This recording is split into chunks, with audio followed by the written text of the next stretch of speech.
Oke, assalamualaikum warahmatullahi wabarakatuh. Selamat pagi, teman-teman yang sedang belajar.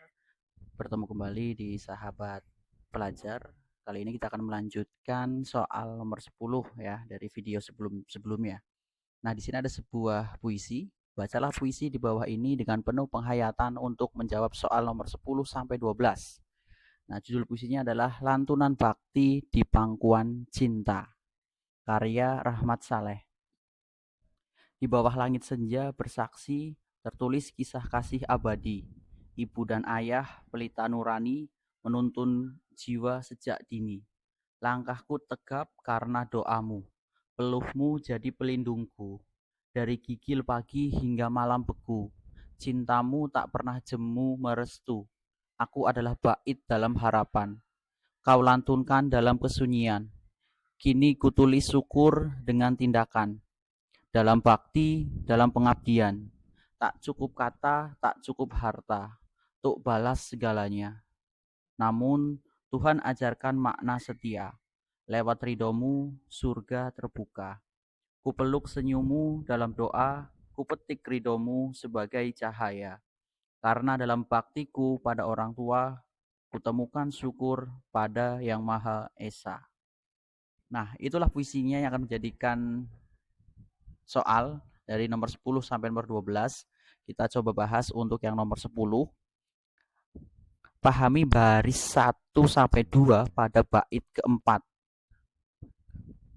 Pada bait keempat, berarti yang ini ya. Pada bait keempat. Nah, ingat-ingat konsentrasinya adalah di bait keempat. Tak cukup kata, tak cukup harta, untuk balas segalanya. Namun Tuhan ajarkan makna setia lewat ridomu, lewat ridomu surga terbuka. Nah, pertanyaannya adalah makna emosional yang paling tepat dari kutipan tersebut adalah kita bahas satu persatu ya. Nah, soal ini meminta kita memahami di baris pertama dan kedua. Berarti lebih khususnya lagi adalah pada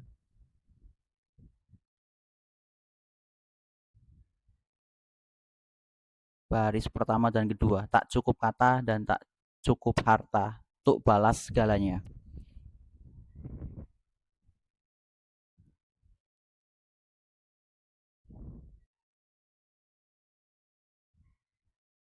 Nah, kita bahas satu persatu untuk pilihan yang nomor satu, perasaan rendah hati karena menyadari besarnya jasa orang tua.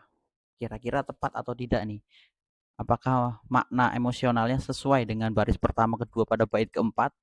Kita coba lihat ya, kita analisis bersama-sama. Di sini ada kata perasaan rendah hati.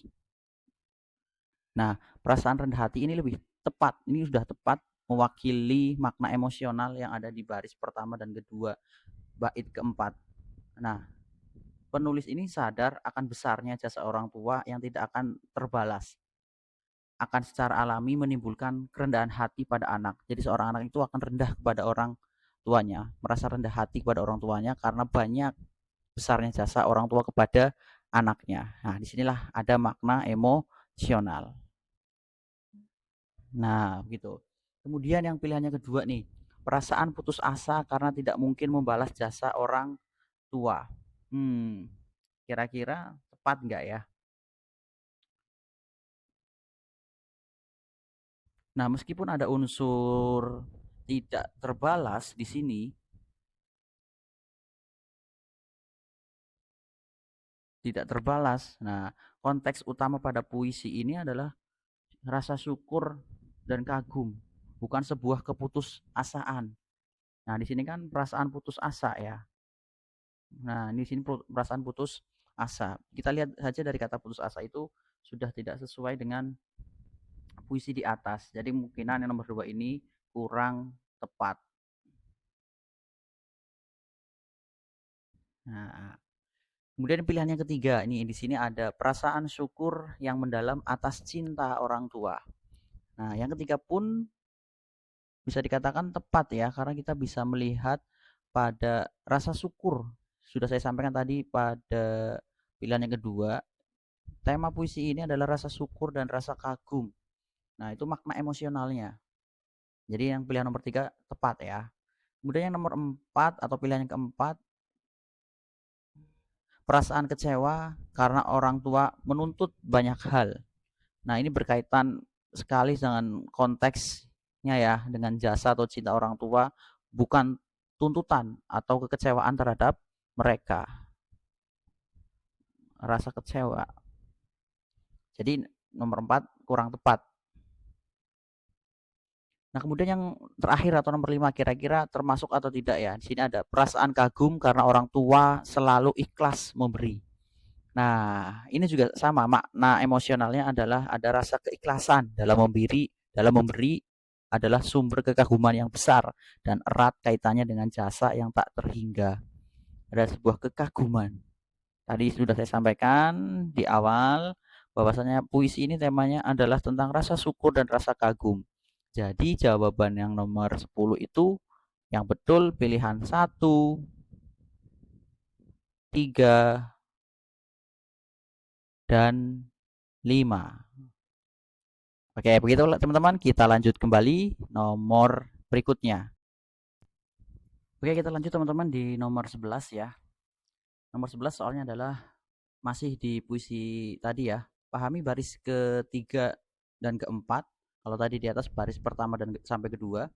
Dan pada bait keempat, masih pada bait keempat, berarti masih di sini bait keempat, tapi untuk baris ketiga dan keempat. Namun Tuhan ajarkan makna setia, lewat ridomu surga terbuka. Nah, pertanyaannya adalah pesan nilai yang dapat disimpulkan dari lirik tersebut adalah, ini pesan nilai, kalau di nomor 10 tadi makna emosional. Nah, di nomor 11 pesan nilai. Nah, pesan nilai yang ingin disampaikan dari puisi di atas itu bersifat multidimensi ya, teman-teman. Mencangkup aspek religius, keridoan, dan sebuah ibadah. Nah, kita bahas satu persatu dari pilihan 1, 2, sampai 5.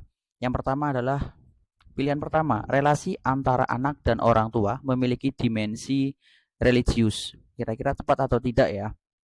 Nah, di sini ada pesan tentang keridoan Tuhan. Keridoan Tuhan, ada doa dan ibadah. Ini menunjukkan bahwa hubungan ini bukan sekedar sosial, melainkan juga terkait erat dengan aspek spiritual atau sebuah keagamaan ya, memiliki dimensi religius.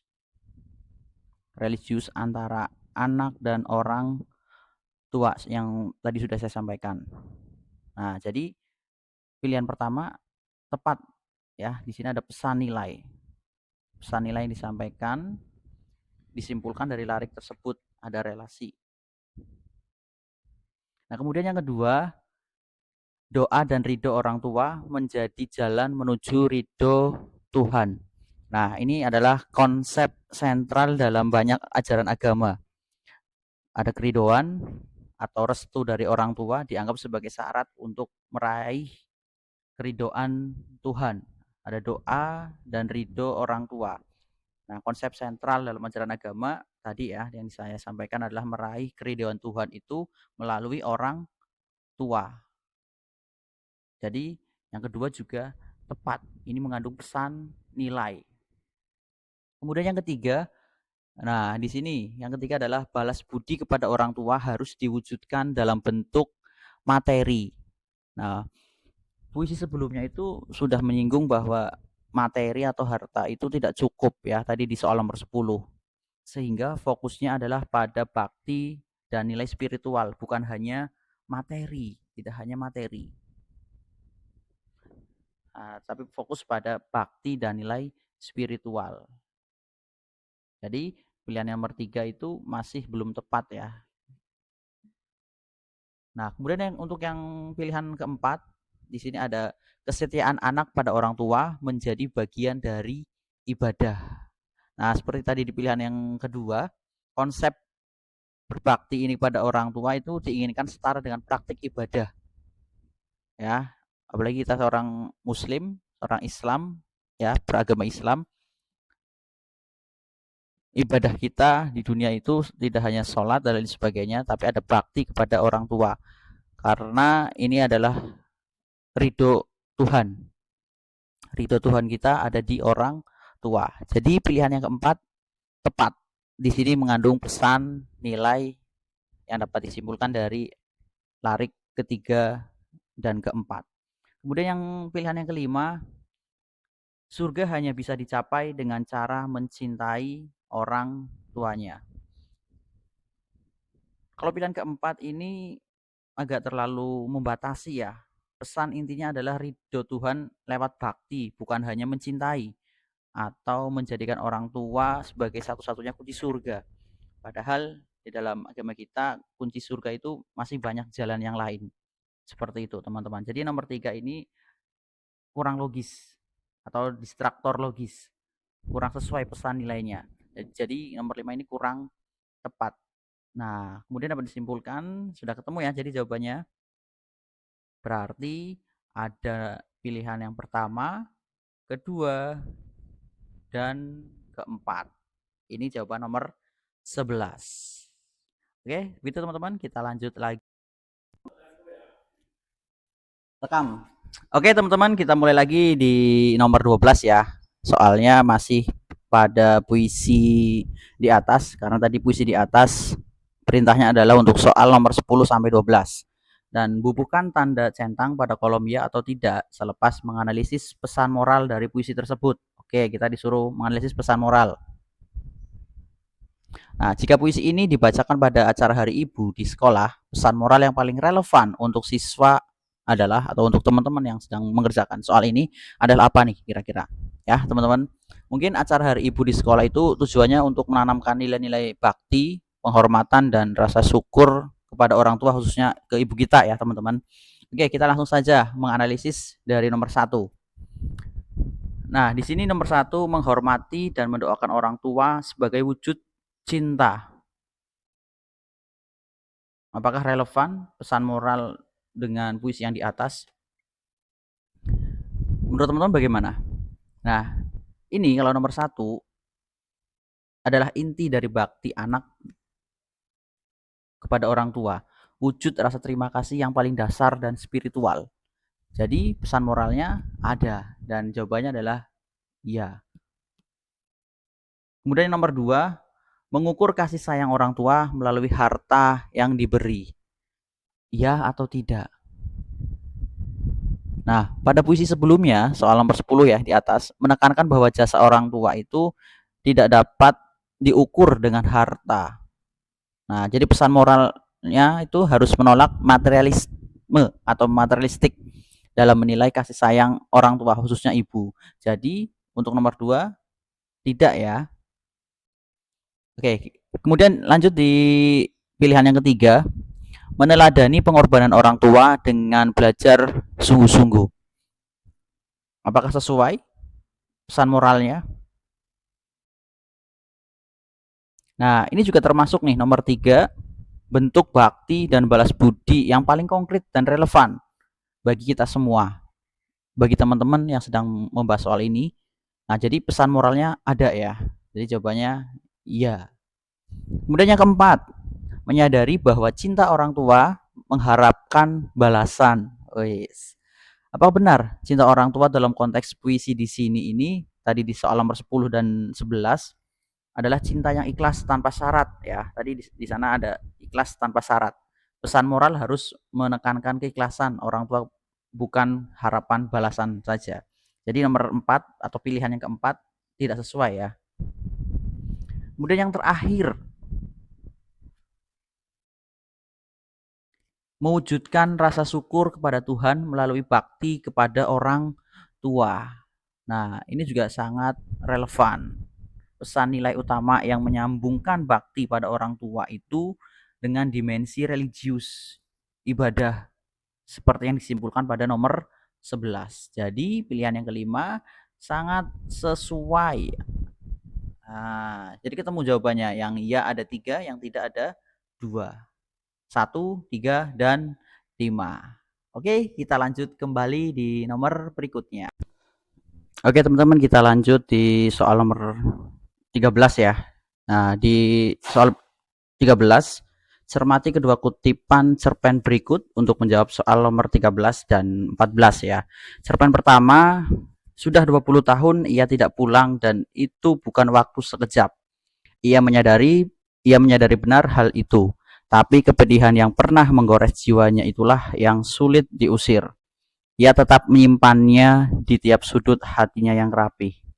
Pulang sajalah. Mungkin itu lebih baik bagimu, kata sang istri ketika surat senada datang lagi untuk kali kedua, ketujuh, dan entah keberapa lagi. Dikutip dari Mak Engkos, Kosasih. Cerpen yang kedua, tanah gembur berpasir demikian empuk, terangkat mata cangkul. Sobekan matahari pukul 11 menyelinap di sela dahan mangga. Kebun mungil yang digadai Pak Usman kuhiasi tanaman apa saja. Pada lingkaran batas kebun dengan rimbunnya berderet rumpun pisang, pohon nangka, singkong, dan rambutan. Di selo pohon mangga kutanami kunyit, kencur, temulawak, laos, cabai, tomat, dan beberapa jenis tanaman buat kebutuhan dapur dan obat-obatan. Sepasang mata tua. En Marewo. Nah, di soal nomor 13, di sini ada dua cerpen. Soalnya adalah perbedaan kedua kutipan tersebut. Nah, kita menganalisis ya, perbedaan cerpen 1 dan cerpen kedua. Oke, langsung saja teman-teman. Untuk pilihan yang A, cerpen 1 berlatar waktu dan cerpen kedua berlatar tempat. Apakah betul? Nah, pembahasan menguatkan pada cerpen 1 di sini sudah ada keterangannya ya. Sudah 20 tahun. Berarti berlatar waktu. Ya. Kemudian cerpen kedua, apakah benar berlatar tempat? Nah, di sini di cerpen yang kedua berlatar kebun ya. Kebun dan tanah gembur. Nah, tanah gembur ini kan tempat. Nah, secara tidak langsung di sini adalah kebun, kebun mungil. Nah, jadi cerpen 1 berlatar waktu dan cerpen 2 itu berlatar tempat. Betul. Ya, kemudian kita pilihan yang kedua. Cerpen 1 sudut pandang orang pertama dan cerpen kedua sudut pandang orang ketiga. Atau tepat atau tidak? Nah, sebenarnya kalau kita analisis pahami bersama-sama, keduanya itu menggunakan sudut pandang orang ketiga ya. Orang ketiga apa saja? Ada yang tahu? Nah, di cerpen pertama di sini menggunakan sudut pandang ketiga iya. Nah, kemudian pada cerpen yang kedua ini deskripsinya objektif.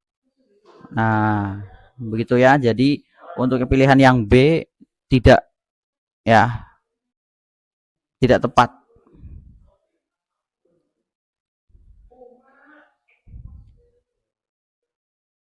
Kemudian yang C. Yang C cerpen pertama bertema cinta, cerpen kedua bertema kedaerahan. Nah, untuk pilihan yang C sebenarnya cerpen pertama ini lebih kepada tema sebuah penyesalan ya, atau mungkin konflik batin. Bukan sekedar cinta. Ini kan suami istri ya. Dan untuk cerpen yang kedua bertema kedaerahan, nampaknya tidak juga ya. Jadi kayaknya kurang tepat deh untuk yang C.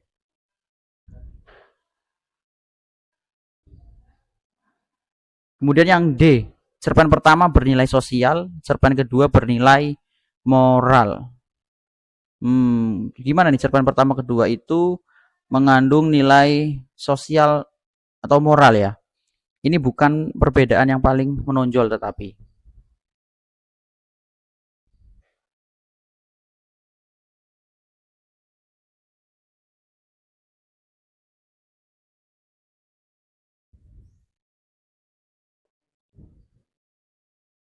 coba dianalisis kembali kita bersama-sama ya. Ini tidak juga betul.